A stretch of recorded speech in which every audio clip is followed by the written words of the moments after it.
ভাই, কোরআনে আল্লাহ নবী শানে বলেছেন, কদ জাআকুম মিনাল্লাহি নূরুন ওয়া কিতাবুম মুবিন।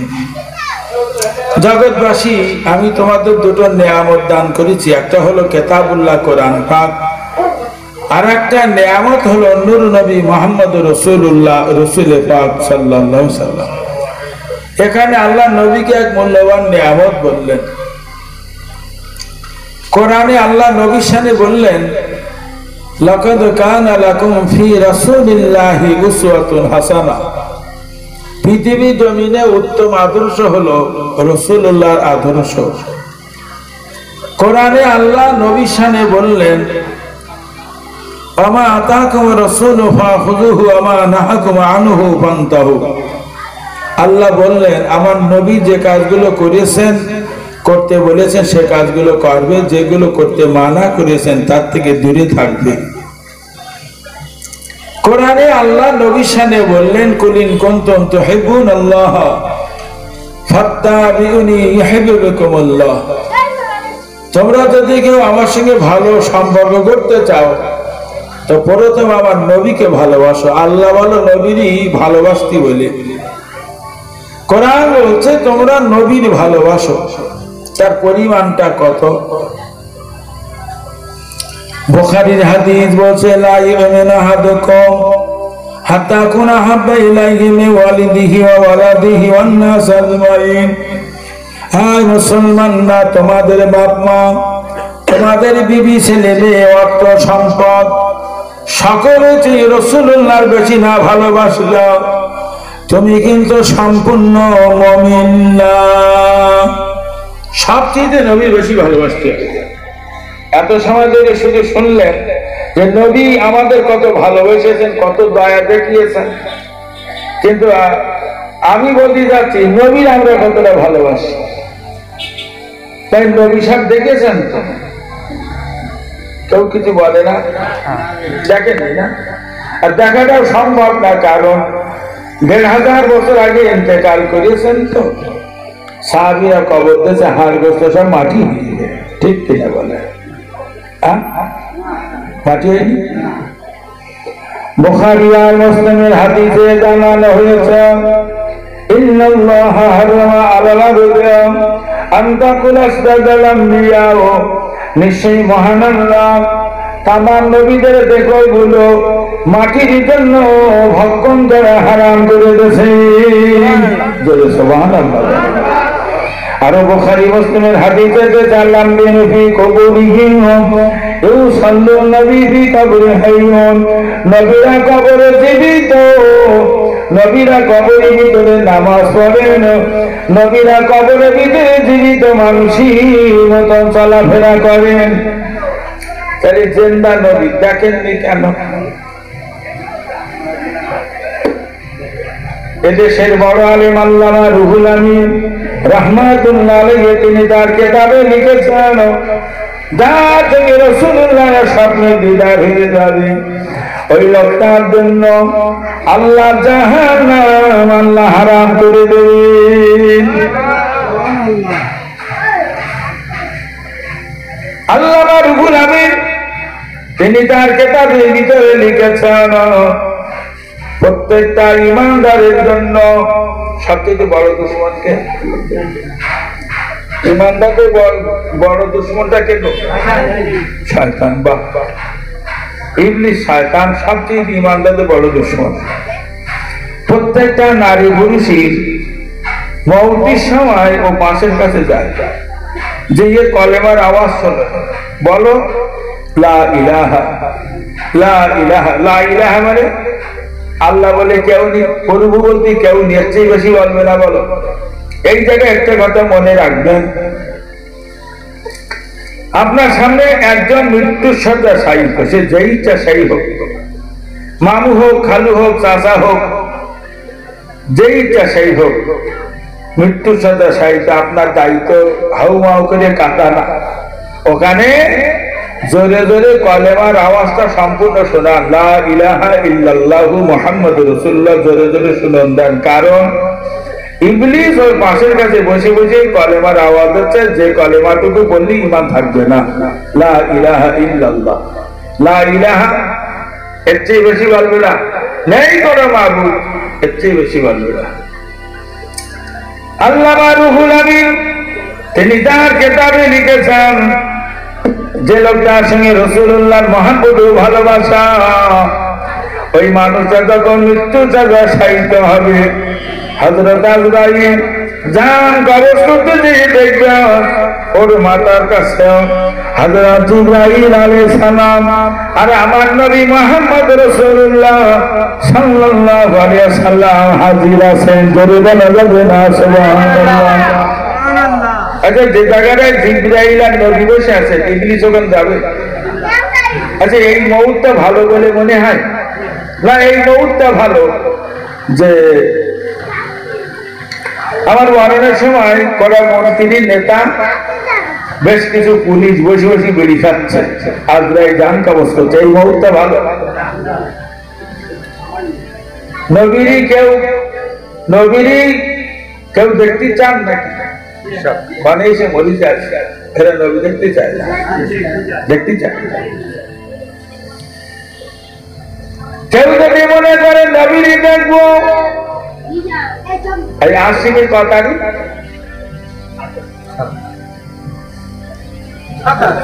27 তারিখ দায়িত্ব নিয়ে কথা বলছি। আল্লাহ আগামী বছর 27 আশিকের ভিতরে নবীর দিদার হয়ে যাবে। যা বলবো তাই করলে পাবে। মুসলমান 1 নম্বর শর্ত, এক টুকরো হারাম কাজ করলে হবে না।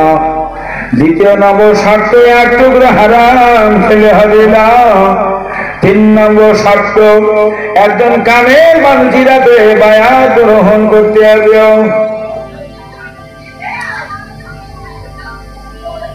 পৃথিবীতে অনেকগুলো তরিকা আছে, শ্রেষ্ঠতম তরিকা 4টে: কাদেরিয়া, চিশতিয়া, নকশবন্দি, মুজাদ্দিদিয়া। কাদেরিয়া তরিকার এশার দরুদ আছে, তরিকার ফজরের দরুদ আছে, সব আলাদা। অজিবা শিক্ষা বই কি পাবে না? এশার দরুদ কাদেরিয়া তরিকার আল্লাহুম্মা সাল্লি আলা সাইয়্যিদিনা মুহাম্মাদিন মাআদিনিল জুদিল কারামি ওয়া আলিহি ওয়া সাল্লাম। এই দরুদ প্রত্যেকটা নারী পুরুষের জন্য প্রতিদিন এশার নামাজের পরে 100 বার করে পড়া জরুরি। আর মুসলমান ফজরের দরুদ আলাদা, আল্লাহুম্মা সাল্লি আলা সাইয়্যিদিনা মুহাম্মাদিন সাইয়্যিদিল মুরসালিন ওয়া আলা সাদাওনাদের শায়েখ আব্দুল কাদের জিলানী ইমামুত তারিকাত ওয়া আউলিয়ায়ে কামিলিন রাহমাতুল্লাহ। এটা ফজরের দরুদ, প্রতিদিন ফজরের নামাজের পরে 100 বার করে দরুদ শরীফ পড়া জরুরি। প্রতিদিন গোসল জরুরি, খানা খাওয়া জরুরি, প্রতিদিন বিছানা জরুরি, প্রতিদিন ঘুমানোটা জরুরি, প্রতিদিন এশা দরুদ 100 বার, ফজরের দরুদ 100 বার করে পড়া জরুরি। অনেক মানুষ বায়াত হয় না, বায়াত হওয়াটা কোনো গুরুত্বই দেয় না। আল্লামা রুহুল আমিন দেশের বড় আলেম ছিলেন, তার মতন মানুষ ফুরফুরার বিশ্বায় কেবারতে বায়াত ছিলেন। ফুরফুরা পীর জামারা মোতাতে বড় আলেম, বড় বুজুর্গ, তিনি বায়াত ছিলেন সুফি ফতে আলী ওয়াসি রহমাতুল্লাহ হাতে। ফতে আলী হুজুর এত বড় আল্লাহর মাহবুব বান্দা, যখন তখন তার ভক্তদের নবীর সঙ্গে বিদায় করে দিতে পারতেন। তিনি বায়াত ছিলেন নূর মোহাম্মদ নিজামপুরি হুজুরের হাতে। তিনি বায়াত ছিলেন মুজাদ্দিদ সৈয়দ আহমদ বেরেলভী হুজুরের হাতে। তিনি বায়াত ছিলেন আব্দুল আজিজ মুহাদ্দিস দেহলভীর হাতে। তিনি বায়াত ছিলেন ওলিউল্লাহ মুহাদ্দিস দেহলভীর হাতে। আমরা বায়াত হওয়া গুরুত্ব দিই না। সাধারণত পীরের কথা অনেক আলেম লোক বায়াত হয় না, বায়াত হতে একজন পীর হবে। ভারতবর্ষের বিখ্যাত আলেম ছিলেন মাওলানা আব্দুল্লাহ লাখনবী রহমাতুল্লাহ। তিনি বহু কিতাব লিখেছেন। আব্দুল্লাহ লাখনবী 7 বছর বয়সে হাফেজে কোরআন, 7 বছর বয়সে হাফেজে কোরআন হইয়া এবার উনি মাওলানা লাইনে পড়লেন 10 বছর। 10 বছরের ভিতরে সমস্ত হাদিস তাফসীরি থেকে উসুলি কিতাব পড়া শেষ করেছেন। হযরত মাওলানা আব্দুল্লাহ লাখনবী 17 বছর বয়সে পড়াশোনা শেষ করেছেন। 17 বছর বয়সে হুজুর একজন আল্লাহর ওলির হাতে বায়াত গ্রহণ করেছেন। পৃথিবীর জমিনে 4টে শ্রেষ্ঠতম তরিকা আব্দুল্লাহ লাখনবী 4 বছরে 4টে তরিকা মুকাম্মাল আল্লাহর ওলি হয়েছেন। হুজুরের বয়স আজ 21 বছর। 21 বছর বয়সে কিতাব লেখা শুরু করেছেন আর এক বিশাল মাদ্রাসা তৈরি করেছেন, যে মাদ্রাসায় 8000 বাচ্চা পড়াশোনা করতে পারে। আব্দুল্লাহ লাখনবী কোটি কোটি কোটি কোটি টাকা খরচ করে 12 বছরের ভিতরে কয়েক কোটি টাকার মাদ্রাসা তৈরি করলেন আর কয়েকশো কিতাব লিখে 33 বছর বয়সে ইন্তেকাল করেছে। কি জীবন তৈরি করে বলেছে। আল্লাহ কোরআনে বুঝাইলেন ولا تحسبن الذين قتلوا في سبيل الله امواتا بل عند ربهم يرزقون। যারা আমার জীবন শেষ করেছে মুসলমান তোমরা মারা বলো না, বরং জীবিত কবরে বসে বসে ওরা আমার জান্নাতের খানা খায়। আব্দুল্লাহ লাখনবীর জীবনটা আল্লাহর রাস্তায় শেষ হয়ে গেছে। তিনি বায়াত নিয়েছেন। আমি আপনি বহু মানুষ আছি যারা বায়াত হওয়ার কোনো গুরুত্ব নাই। মাওলানা তায়েব সাহেব হুজুর রহমাতুল্লাহ আলাইহি বড় আলেম ছিলেন, বড় বুজুর্গ ছিলেন। তিনি বায়াত ছিলেন হোসেন আহমদ মাদানী হুজুরের হাতে। তিনি বায়াত ছিলেন মাহমুদুল হাসান হুজুরের হাতে। তিনি বায়াত ছিলেন রশিদ আহমদ গাঙ্গুই সাহেবের হাতে। তিনি বায়াত ছিলেন হাজী ইমদাদুল্লাহ হুজুরের হাতে। তিনি বায়াত ছিলেন নূর মোহাম্মদ ঝানদানাবির হাতে। তিনি বায়াত ছিলেন সৈয়দ আহমদ বেরেলভির হাতে। তিনি বায়াত ছিলেন আব্দুল আজিজ মুহাদ্দিস দেহলভির হাতে। তিনি বায়াত ছিলেন ওলিউল্লাহ মুহাদ্দিস দেহলভির হাতে। একজন কামেল মানজির হাতে বায়াত হতে হয় প্রত্যেকটা নারী পুরুষের। বায়াত গ্রহণ করে যদি মনে করেন 1 বছরের ভিতরে নবীর দেখব মুসলমান, প্রতিদিন 7 5 করে পড়তে হবে। না না, ফজরের দরুদ 5 করে পড়তে হবে। কোরআন থেকে 29 পারাটা সূরা আছে, সূরাটার নাম সূরা মুজাম্মিল। এই সূরাটা 3 বার করে তেলাওয়াত করে আপনি ঘুমিয়ে যাবেন।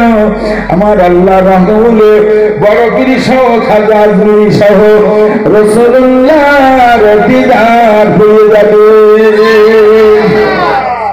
নবী পাওয়া যাবে, নবীকে দেখবেন। দাদা পীরের নাম ফতে আলী কায়সী রহমাতুল্লাহ আলাইহি কিছু সময়ের জন্য রাসূলুল্লাহর না দেখলে পাগলের মতন কাম করে। আল্লাহ আমি ফতে আলী, আমি কি আর ইসলামের ভিতরে নাই? আপনার নবী কেন দেখতে পারি না?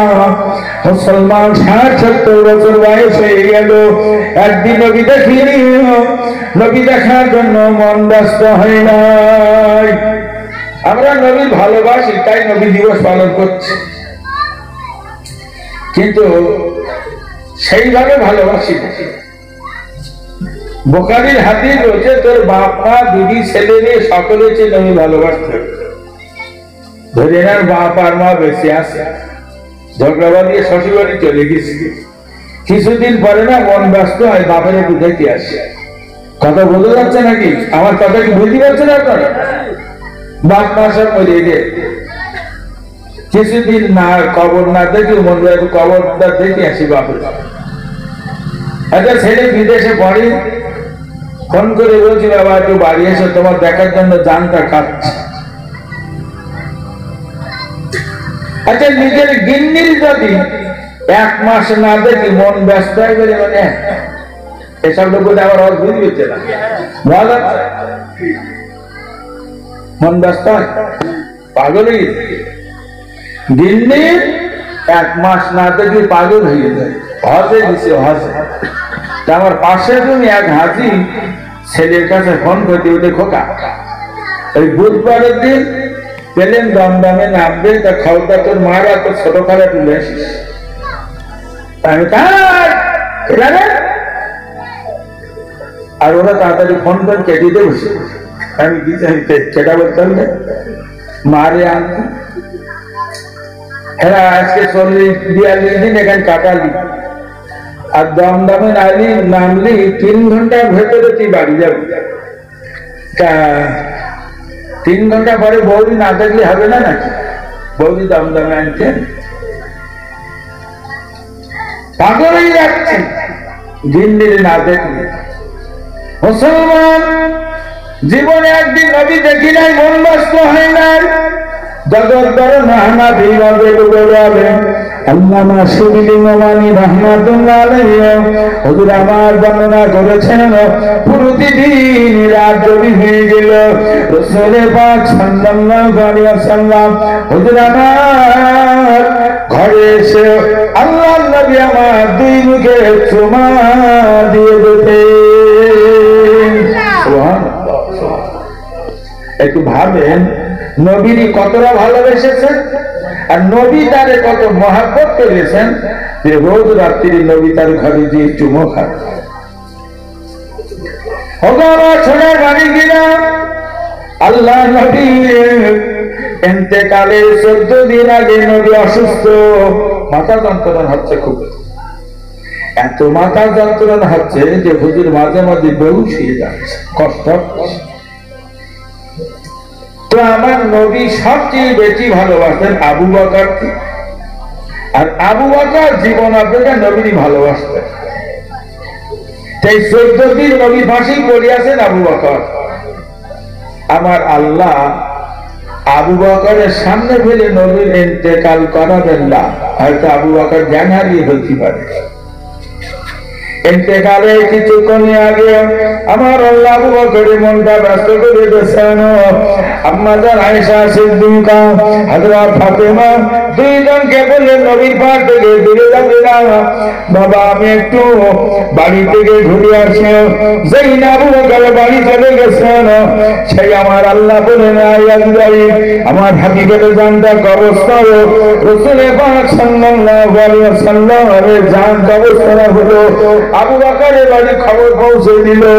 আবু বকর ছুটে ছুটে এসে রাসূলুল্লাহর ঘরে প্রবেশ করে নবীর চেহারা থেকে চাদর উঠাই নিয়ে আল্লাহ নবী 2 মুখে আবু বকর চুমা দিয়ে চিৎকার করে কেঁদে ফেললেন, ইয়া রাসূলুল্লাহ আবু বকরের জীবনে পরিবর্তন, আপনার জীবনটা যদি বেঁচে যেত আমি আবু বকর জীবনটা দিয়ে দিতাম। ওগো নবী কঠিন কিয়ামতের দিন মুসিবতের সময় আপনি যেন আবু বকরকে ভুলে যাবেন না। নবীর পাশে বসেছিলেন নবীর চাচা হযরত আব্বাস রাদিয়াল্লাহু তাআলা। তো আব্বাস যা একে তো নবীর নিজের চাচা, আবার বড় জ্ঞানী সাহাবী, বলছেন ভাই আবু বকর আপনার চোখে পানি, আপনি জানেন মসজিদ নববীতে বহু সাহাবী বেহুশ হয়ে পড়ে আছে, আপনি কাঁদছেন, নবী আমাদের কত বোঝালেন। আবু বকর অত্যন্ত জ্ঞানী, তাড়াতাড়ি চোখের পানি মুছে ফেললেন। হযরত আব্বাসকে নিয়ে মসজিদ নববীতে গিয়ে দেখে হযরত ওসমানের মতন জ্ঞান, অত বড় জ্ঞানী সাহাবী, হযরত আলীর মতন পণ্ডিত সাহাবী বোবার মতন বসে আছে, কথা বলে না। হযরত ওমর ফারুক রাদিয়াল্লাহু তাআলার মতন অত বড় বীর সাহাবী চিৎকার করে উলঙ্গ তরবারি নিয়ে রয়েছেন।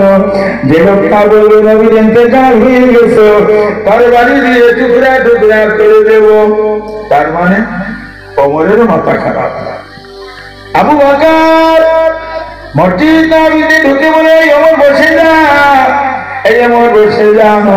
وما محمد إلا رسول قد خلت من قبله رسل محمد رسول আল্লাহ নবী আল্লাহ রাসূল বহু নবী রাসূল দুনিয়াতে ছিল तमाम নবী রাসূলরা বিদায় হয়ে গেছে আমার নবীর ইন্তেকাল হয়ে গেছে এখন আমরা নেতা হারা কাকে নেতা বানাবো তাই আগে ঠিক করো কোন হাদিসে লেখা বলেছেন ওমর সুজি আবু বকর ধরে বলেন আবু বকর সবচেয়ে আমার নবী আপনাকে বেশি ভালোবাসতেন আপনি আমার নবী বেশি ভালোবাসেন আপনি আমাদের খলিফা কোন হাদিসে লেখা করেছেন হযরত আলী শিখে এসে বলে ভাই আবু বকর আপনি নবীর বন্ধু আপনি আমার নবী যৌবনের বন্ধু আপনি আমার নবী সুখ দুঃখের বন্ধু আপনি আমাদের নেতা কোন হাদিসে লেখা করেছেন হযরত আব্বাস রাদিয়াল্লাহু তাআলা বলে ভাই আবু বকর আপনি জানেন না আল্লাহ নবীর ইন্তেকালের আগে রাসূলুল্লাহ আমাদের ইমাম নির্বাচন করে গেছে নবী 14 দিন অসুস্থ ছিলেন কোন কোন ওয়াক্তের নামাজে নবী ইমামতি করতে পারেন নাই সাহাবী ছিল কিন্তু রাসূলুল্লাহ আবু বকরকে কয়েক বছর আগে ইমাম বানিয়ে নবী আবু বকরের পিছনে ইক্তেদা করে আমাদের ইমাম নির্বাচন করে গেছে মুসলমানদের নেতা আবু বকর ঘোষণা দিয়েছেন রাসূলুল্লাহর গোসল করাও কাফন করাও ওই উসুল জায়গায় রেখে এসো সর্বপ্রথম আমার আল্লাহ পাক নবীর উপরে রহমত নাযিল করবেন খাস রহমত তারপরে तमाम ফেরেশতারা তার জানাজা পড়বে তোমরা দলে দলে দলে দলে জানাজা পড়বে আবু বকর ঘোষণা দিয়েছেন যে জায়গায় নবী শুয়ে ইন্তেকাল করেছেন এই জায়গায় কবর বানাও আম্মা জান আয়েশা সিদ্দিকা রাদিয়াল্লাহু তাআলা আনহার ঘরের ভিতরে কবর বানানো হলো কোন হাদিসে লেখা করেছেন নবীর কবরে 6 জন সাহাবী নেমেছেন মুসলিম শরীফের হাদিসে বলা হয়েছে ইবনে আব্বাস রাদিয়াল্লাহু তাআলা বলেন নবীর কবরে আমরা 4 জন সাহাবী নেমেছিলাম আমি রাসূলুল্লাহর মাথা মোবারক বরাবর কবরে নেমে গেলাম আমার আব্বা নবী চাচা আব্বাস রাদিয়াল্লাহু তাআলা নবীর বুক বরাবর কবরে নেমেছেন হযরত আব্দুল্লাহ ইবনে আব্বাস রাসূলুল্লাহর মুবারক বরাবর কবরে নেমেছেন হযরত আলী রাদিয়াল্লাহু তাআলা নবীর কদম মুবারক বরাবর নেমে গেছেন আমি অবাক হয়ে গেলাম নবী আসেন দিন ইন্তেকাল করেছেন কোন সাহাবীর চোখের পানি ফোটায় নাই শুধুমাত্র আবু বকর আমার আব্বা আব্বাসের চোখে পানি রেখিলাই এরা দুজন ধৈর্যের পরিচয় দিয়েছে কিন্তু নবী কবরস্থানকারীরা আবু বকর উপরে পরিবেশন করছিলেন হযরত আবু বকর রাসূলুল্লাহর মাথা মোবারক খানা ধরে মার হাতে গেছেন নবী মাথা মোবারক খানা বুকের সঙ্গে জড়িয়ে ধরলেন আমার আব্বা হযরত আব্বাস নবীর বুকখানা বুকের সঙ্গে জড়িয়ে ধরেছেন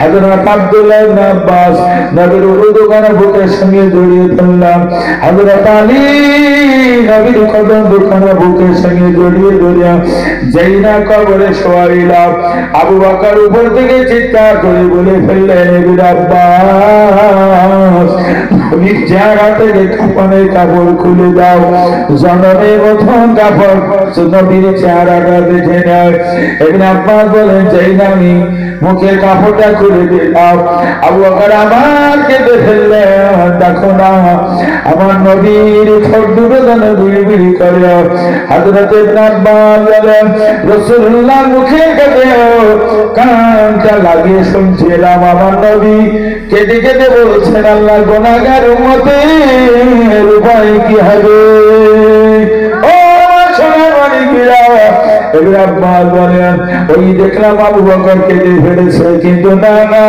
আমার আব্বা নবী চাচা হযরত আব্বাস আব্দুল কাদির নবীর কবরটা নিজে হাতে সমাধা করে হযরত আব্বাস বিবি সেলিমের কাছে গেলেন না সরাসরি মসজিদ নববীতে গিয়ে কয়েক রাকাত নামাজ পড়ে হাত তুলে চিৎকার করে কাঁদেন আল্লাহ চোখ দিয়ে অন্ধ করে দাও, আমার চোখ দুটো অন্ধ করে দাও আল্লাহ, আমার চোখ দুটো অন্ধ করে দাও। এই চোখে মদিনার গাছপালা দেখতে রাজি না, আমার এই চোখে মদিনার পাহাড় দেখতে রাজি না, আমার এই চোখে মসজিদ নববী শরীফ দেখতে রাজি না, আমার এই চোখে কাবা বাইতুল্লাহ দেখতে রাজি না। যে চোখে নবী দেখতে পাই না, সে চোখে মদিনার গাছপালা দেখতে রাজি না। যে চোখে নবী দেখতে পাই না, সে চোখে মদিনার পাহাড় গুলো দেখতে রাজি না। যে চোখে নবী দেখতে পাই না, সে চোখে কাবা শরীফ দেখতে রাজি না। বুখারীর হাদিসে এসেছে হযরত আব্বাসের চোখ দুটো চিরতরে অন্ধ হয়ে গেছে। এসব কি জন্য দেশে আল্লাহ? শুধু টাকা গুনতি না, আর লোকের যুবতী মেয়ে দেখতে, লোকের যুবতী বউগুলো দেখতে চোখ পাঠিয়েছে।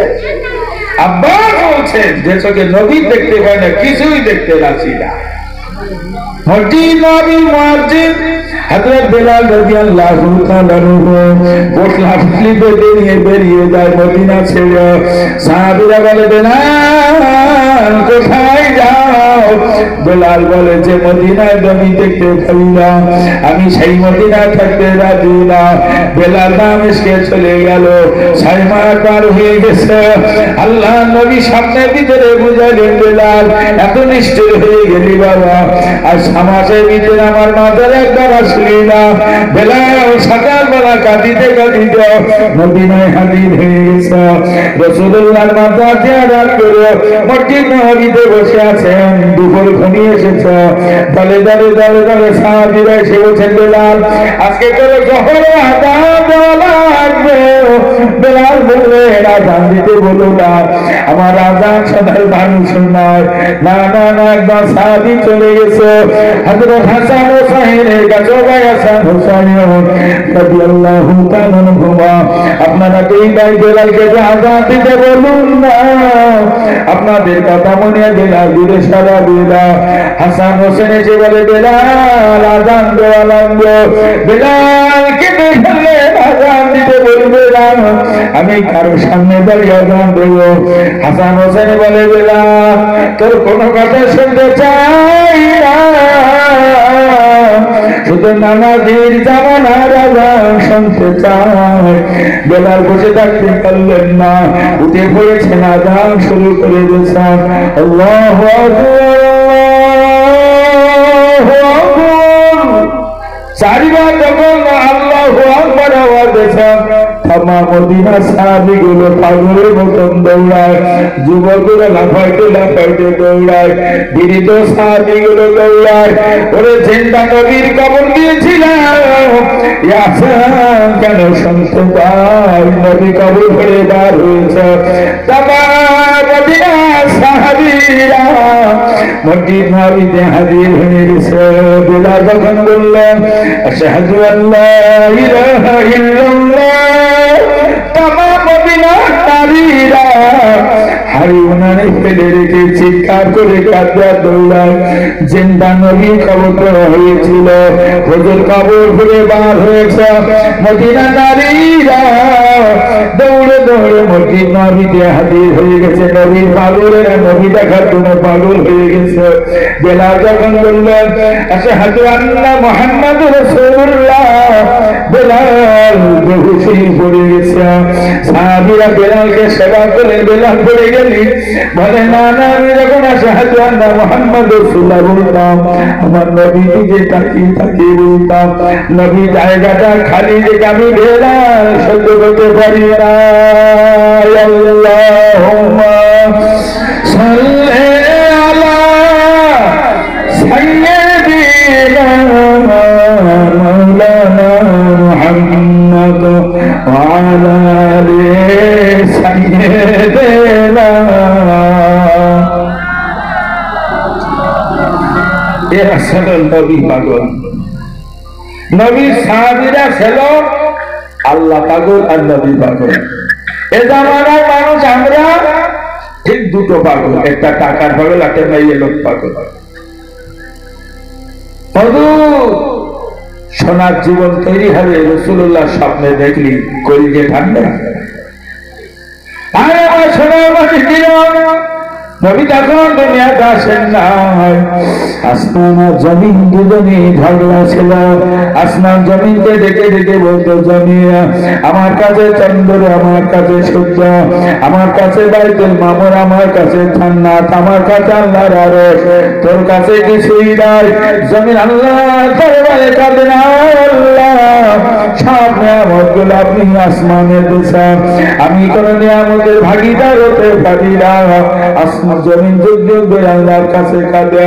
যেদিন রাসূলুল্লাহ পৃথিবীতে পাঠানো হলো, ওই দিন জমিন আসমানকে ডেকে বলেছিল, এই আসমান শুনে যাকে না বানায় আমার আল্লাহ চন্দ্র সূর্য বানাতো না, যাকে না বানায় আমার আল্লাহ জান্নাত আর সূর্য বানাতো না। জগৎ ছেড়ে জন্য আমাকে আমি পেয়ে গেলাম, আমি তো কোটি কোটি গুণে ধন্যবাদ। এই কথা শুনে আসমান আল্লাহ দরবারে কান্না শুরু করেছেন। জগৎ ছেড়ে তো নিয়ামত একা জমিকে দিয়েছেন আপনারে, ও নিয়ামতকে জুড়ে একবার পাবো না। 1 বছর ধরে কেটেছে আসমানের কান্না কবুল হয় না। আসমান নবী পাওয়ার জন্য 20 বছর ধরে কেটেছে, আসমানের কান্না কবুল হয় না। আসমান আল্লাহ দরবারে একটানা 50 বছর ধরে কেটেছে। আমার আল্লাহ পাক 50 বছর পরে আসমানের কান্না কবুল করে নবীকে 7 আসমান ভ্রমণ করিয়েছে। কোরআন পাকে এসেছে, সুবহানাল্লাযী আসরা বিআবদিহি লাইলাম মিনাল মাসজিদিল হারাম ইলাল মাসজিদিল আকসা। পবিত্রতম রাতে আল্লাহ নবী বাইতুল হারামের কাছে ঘুমাচ্ছিলেন। হাদিসে এসেছে, উম্মে হানি বিনতে আবি তালেবের ঘরে নবী ঘুমাচ্ছিলেন। জিবরাইল নবীকে যে ডাক দেয়, হুজুর আল্লাহ আপনার দাওয়াত করেছেন। আর সুবহানাল্লাহ, আল্লাহ নবীকে নিয়ে রাসূলুল্লাহকে নিয়ে বাইতুল আকসা জেরুজালেমে বাইতুল মুকাদ্দাসে রাখলেন। আল্লাহ বলে, জিবরাইল জান্নাত থেকে একটা বোরাক নিয়ে এসো, আমার হাবিবের বোরাকে করে নিয়ে দিবে। বোরাক বলতে একটা চতুষ্পদ জন্তু। হাদিসের ব্যাখ্যায় বলেছে, শ্রীগালের মতন লম্বা চওড়া একটা চতুষ্পদ জন্তু, গায়ের রংটা চিতাবাঘের মতন, অতি সুন্দর একটা জন্তু। যে নারী পুরুষগুলো জান্নাতে যাবে তারা বোরাকে চড়ি চড়ি বেড়াবে। তো জিবরাইল বোরাক নিয়ে আসতে দেখে দেখেন যে জান্নাতের ভিতরে 70,000 বোরাকের লাইন আছে, আর এক একটা লাইনে 70,000 করে বোরাক আছে। কোনটা নেবে না নেবে চিন্তায় পড়ে গেল। আল্লাহ বললেন, ইন্নাল্লাহু আলিমুন বিযাতিস সুদূর, নিশ্চয়ই আল্লাহ সকলের অন্তরে খবর রাখে। আল্লাহ বলে, জিবরাইল রাখিয়ে যাও। যখন একটা বোরা ছেদায় পড়ে কাঁদো, জিবরাইল যে একটা বোরা ছেদায় পড়ে কাঁদো, জিবরাইল বলে, বোরা মাথা উঁচু করো, কতদিন ধরে কাঁদো, কেন কাঁদো বুঝাই বলো। বোরার পরেও জিবরাইল 70,000 বছর ধরে ছেদায় পড়ে কাঁদি, আল্লাহ যদি রাসূলুল্লাহর 7 আসমান ভ্রমণ করাবে না, আমার পিঠে করে নিয়ে ঘুরাইবে। ও জিবরাইল বলো না, বলো না, আল্লাহ পাকে আমার কান্না কবুল করেছেন। জিবরাইল বলে, বোরাক মাথা উঁচু করো, আল্লাহ পাক তোমার কান্না কবুল করেছেন। বলে বলুন সুবহানাল্লাহ। নবীকে পাওয়ার জন্য বোরাক 70 বছর কেটেছে নাকি? ক বছর কেটে বললো? 70,000 বছর। আমরা নবী দেখার জন্য কদিন কেটেছি? অথবা আমার সোনার মনে গিয়ে নবী তখন ওই দুনিয়াতে আসেন নাই। রাত আল্লাহর কাছে কাঁদেন, আল্লাহ নবীকে রাতের বেলা পাঠান, আমি রাত বড় আনন্দ পাবো। দিন কাঁদেন, আল্লাহ নবীকে দিনের বেলা পাঠান, আমি দিন বড় খুশি হব। আমার নবীকে নিয়ে যে যা কেটেছেন, না না না, রাতের কান্না আল্লাহ কবুল করেছেন, দিনের কান্না আল্লাহ কবুল করে আমার নবীকে ভোর ভোর বেলাতে দুনিয়ার জমিনে পাঠিয়েছেন। ভোরবেলাটাকে কেউ রাত বলতে পারবে না, কেউ দিন বলতে পারবে না। নবীর জননী হযরত আমেনা বলেন, রাসূলুল্লাহ প্রথম যখন আমার পেটে এসেছ প্রথম বুঝতে পারি না পেটে বাচ্চা, কারণ গোটা জগতের নারী জাতির প্রতি মাসে মাসে 5 দিন 7 দিনে ঋতু হয়। তামা পৃথিবীর নারী মাসে মাসে 5 দিন 7 দিনে ঋতু হয়, কিন্তু নারীদের পেটে যখন বাচ্চা এসে যায় ওই মায়েদের ঋতুটা বন্ধ হয়ে যায়। আমি আমার পেটে আসার পরে কোন মাসে ঋতু বন্ধ হয় না, প্রতি মাসে ঋতু হতো। মেয়েদের পেটে বাচ্চা আসার পরে মেয়েরা কত কষ্ট অনুভব করে, আমার এক বিন্দু পরিমাণ কষ্ট হয় না। হযরত আমিনা বলে মেয়েদের পেটে বাচ্চা আসার পরে ওই মহিলার পেট উঁচু হয়ে যায়, আমার পেট এক বিন্দু পরিমাণ উঁচু হয় না। আমি সাধারণ মহিলাদের মতো ছিলাম না। না না আল্লাহ নবী আম্মা আম্মা বলে আমিনা বলে না, আমাকে যে প্রথম মাসে আসার পরে আদম নবী আলাইহিস সালাম আমাকে স্বপ্নের ভিতরে বুঝাইলেন, আরে না তোমার পেটে যে বাচ্চা আছে ভূমিষ্ঠের নাম রেখো মুহাম্মদ। নবী আমার পেটে যখন 2 মাস নবী ঈসা আলাইহিস সালাম আমাকে স্বপ্নের ভিতরে বুঝাইলেন, আরে না তোমার পেটে যে বাচ্চা আছে ভূমিষ্ঠ হলে নাম রেখো মুহাম্মদ। নবী আমার পেটে যখন 3 মাস নবী নূহ আলাইহিস সালাম স্বপ্নের ভিতরে বুঝালেন, আমিনা তোমার পেটে যে বাচ্চাটি আছে ভূমিষ্ঠ হলে নাম রেখো মুহাম্মদ। নবী মুসা আলাইহিস সালাম, নবী ইব্রাহিম আলাইহিস সালাম, নবী ইসমাঈল আলাইহিস সালাম প্রতি মাসে মাসে একজন করে নবী এসে বলে যান। আম্মা জান আমিনা বলেন নবী আমার পেটে যখন 10 মাস ঈসা নবী আলাইহিস সালাম আমাকে স্বপ্নের ভিতরে বুঝালেন, আমিনা তোমার পেটে যে বাচ্চাটি আছে ভূমিষ্ঠ হলে নাম রেখো মুহাম্মদ। তাই তো বুঝলাম পেটে বাচ্চা। 570 খ্রিস্টাব্দে 8ই জুন বাড়ি রবিউল আউয়াল, যদিও বাড়ি রবিউল আউয়াল নিয়ে অনেক মতবিরোধ আছে, তবুও বেশিরভাগ আমাদের একমত যে বাড়ি রবিউল আউয়াল হুজুর দুনিয়াতে এসেছেন। গভীর রাত, সুন্দর চাঁদ, চাঁদের 12 তারিখ মানে ফুটফুটে চাঁদ। গভীর রাত আমার ভরসা প্রার্থনা শুরু হয়েছে, আমি না ভুলছেন। খুব চিন্তা করে গেল প্রাণের স্বামী বেঁচে নাই, কোন মহিলা নাই কি আমায় দেখবে এখন। তো আমেনার ঘরটা কাবার পূর্ব দিকে। আমেনা বলে গভীর রাত, ঘরের দরজা খুলে দিলাম, ফুটফুটে চাঁদ দেখতে পাই। কাবা শরীফের দিক থেকে কয়েকজন আছেন অজানা মহিলা আমার কাছে আমার ঘরের সামনে আমাকে সালাম দিয়ে বলেন, আমেনা ভাই পাবে না আমি হলাম বিশ্ববরণ্য বেঈমান, বিশ্ববরণ্য বেঈমান ফেরাউনের বিবিয়ার হতে আসিয়া ঈসা নবীর জমিন হযরত মরিয়ম আল্লাহ পাক জান্নাতি হুর সহ আপনার খেদমত করার জন্য পাঠিয়েছেন। আমেনা খুশি হলেন। আমেনা বলেন ভোরবেলায় পুরো সন্ধ্যায় শুনল, পিছন ফিরে দেখে একটা জ্যোতির্ময় আলো আমার পেট থেকে বেরিয়ে পড়েছে। আমার রাসূলুল্লাহ আমার পেট থেকে বার হয়েছে, আমার দেহ থেকে এক ফোঁটা নাফাক রক্ত বার হয়ে যায়। আমার খোঁড়ার মানিকের গায়ে এক ফোঁটা নাফাক রক্ত লেগেছিল না। নবীর নারী গাঁথা ছিল, আল্লাহ নবীর খাজনা দেওয়া ছিল। আমেনা বলে নবীর দেখে জান্নাতের পোশাক পরিধান করানো ছিল। আমি লক্ষ্য করে দেখলাম আল্লাহ নবী আমার পেট থেকে বার হয়ে বাইতুল মুকাদ্দাসের দিকে মাথাটা নত করে কি যেন বলছিলেন।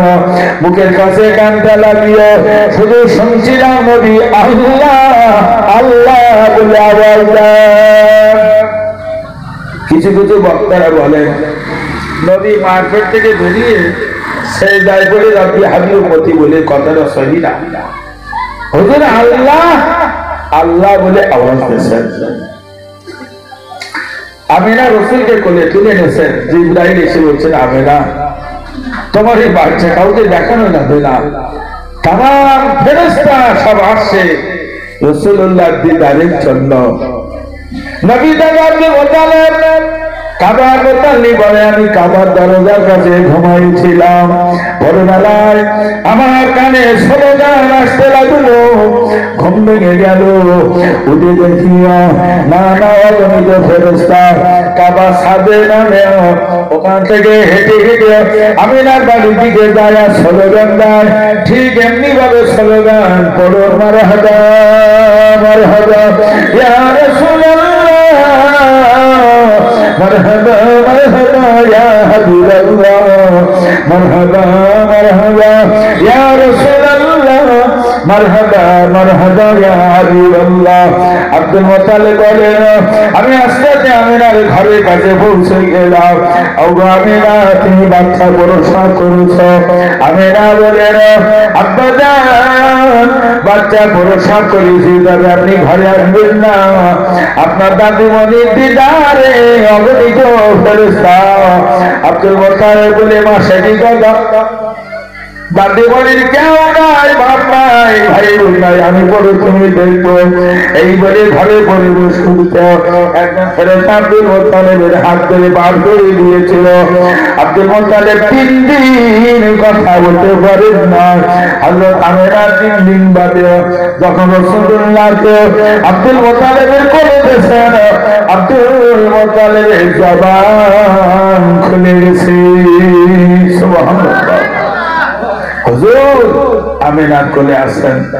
মক্কা শরীফের দেশপরতার নিয়ম ছিল, মক্কার মেয়েরা বাচ্চা প্রসব করত, কিন্তু বাচ্চাদের দুধ খাওয়াতো না। এটা শরিয়াত না বলো, এটা দেশপরতার নিয়ম ছিল মক্কায়। নবী দুধ পান করিয়েছিলেন হযরত হালিমা।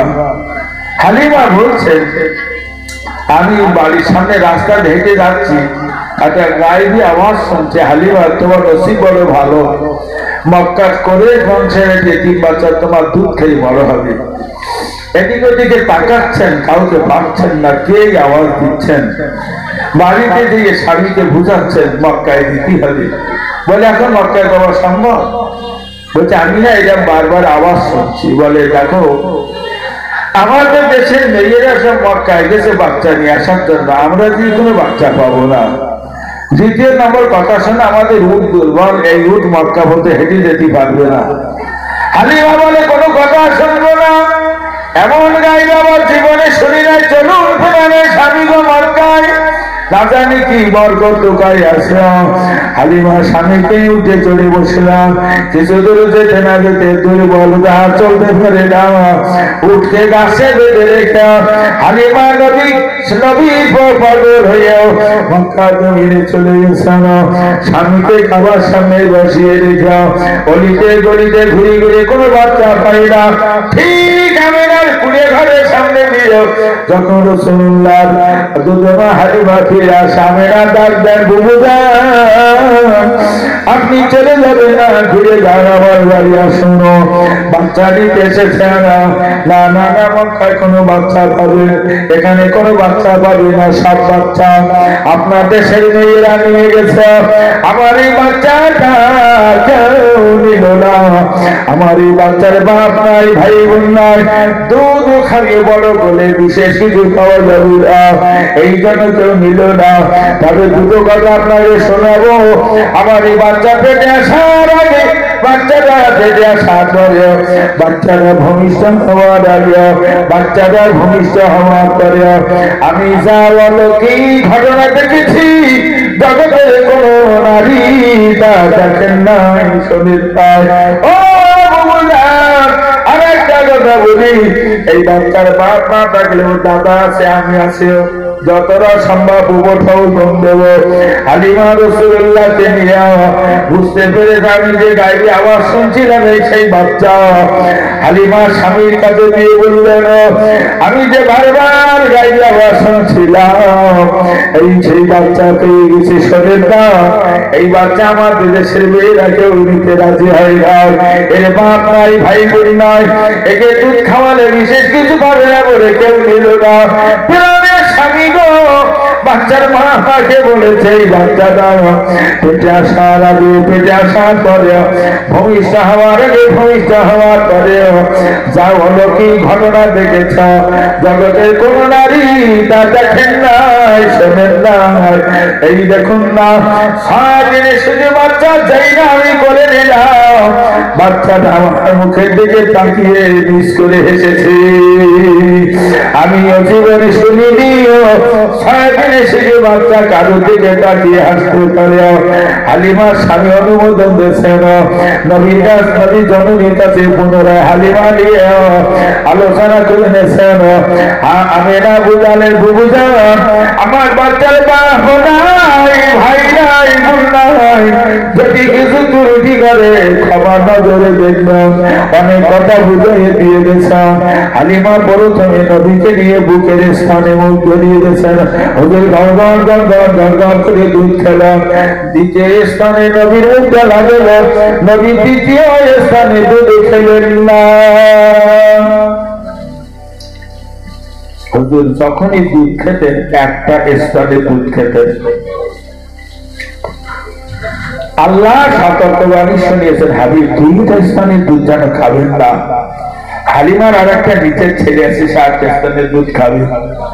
6 দিনে শিশু নবী বিশ্ববাসী শিক্ষা দিয়েছেন, তোমরা যেন হটপটে দিও না। আচ্ছা ভাই, এই সরু খাওয়া ছোট গোনা না বড় গোনা বলেন? বড় গোনা। তো কোন লোক যদি সরু খেয়ে আল্লাহর কাছ কাঁদে, আল্লাহ তার মাফ করতে পারে, মাফ করতে পারে। তবে হাজি দেওয়া গোনা আল্লাহ মাফ করেন না। একদিন রাস্তায় করে মেলি ছেলে আমার দেখতেছে, গাড়ির সামনে হাত উঁচু করছে, ড্রাইভার খুব রাশ করছে, হুজুরির গাড়ি বলে হুজুর বলি তো বের দিচ্ছি, বুঝতে পেরে হুজুরি গাড়ি আসছে। তাই বলে দাঁড়া খোটা কি বলে দেখি, কি হয়েছে মা তোমরা আবার বেরতেছ কেন? বলছি হুজুর ওই ওয়াজে যাচ্ছেন, ওকে না আমার বাপের বাড়ি, তা বাপ হসপিটালে বাড়িছে, টোটাল জমিগুলো ছেলেকে নামে লিখে দিয়েছে।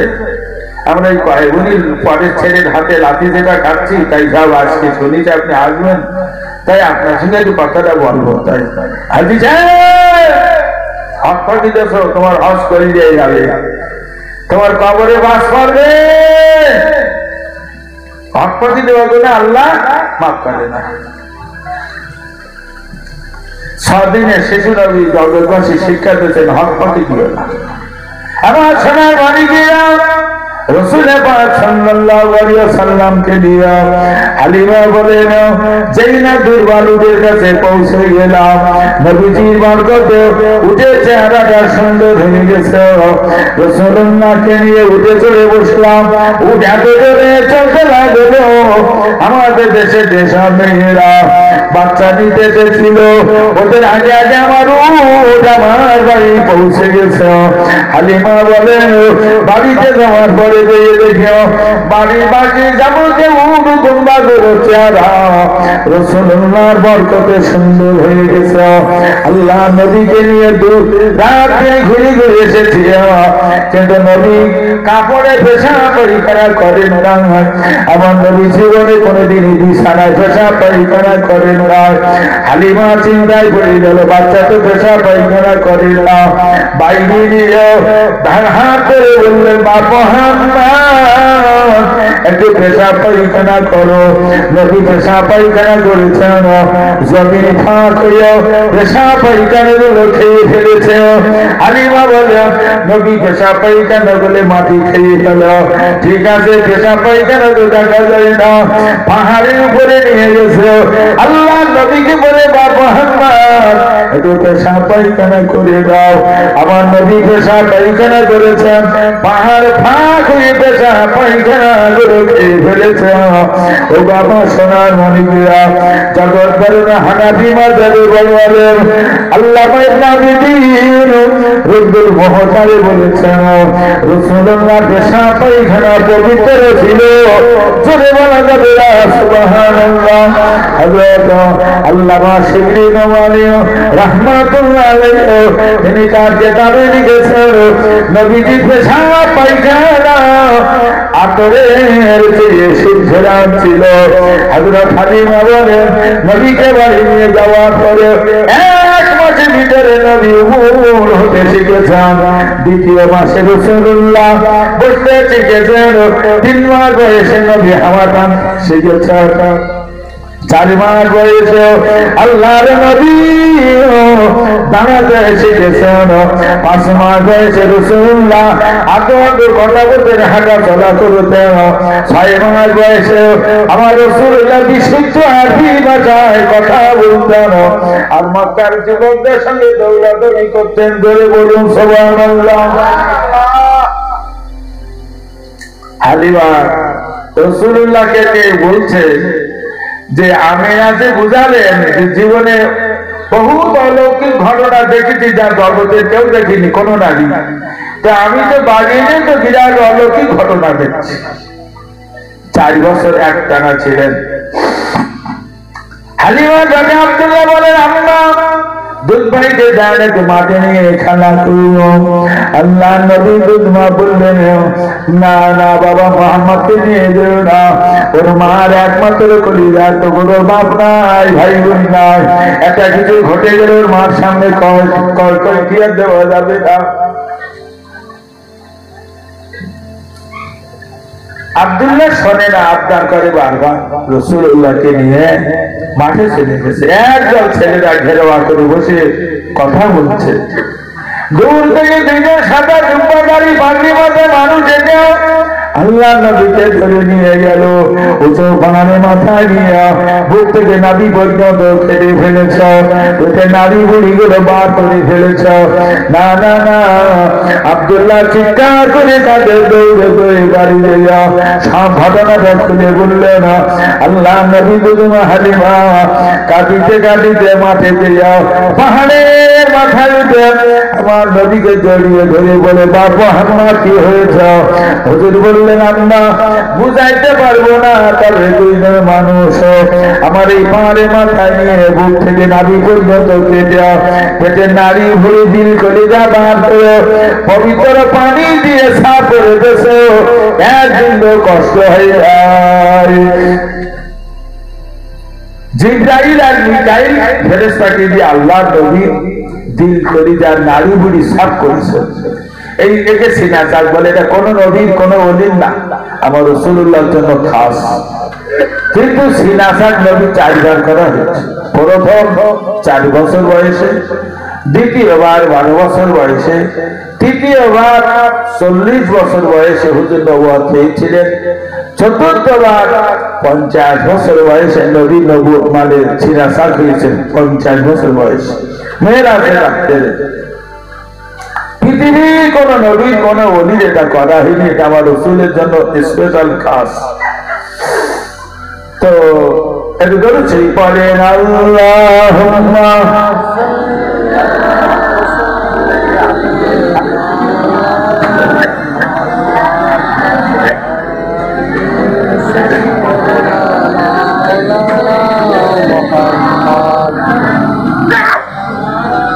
ये साथ है दिला पे काबा जो जिगल की खुशबू आती है जब इंसान करती है सब शाम में तस्वीर तो दंदन की खुशबू आती है। अल्लाहुम्मा सल्ले अला सय्यिदिना मौलाना मुहम्मद व अला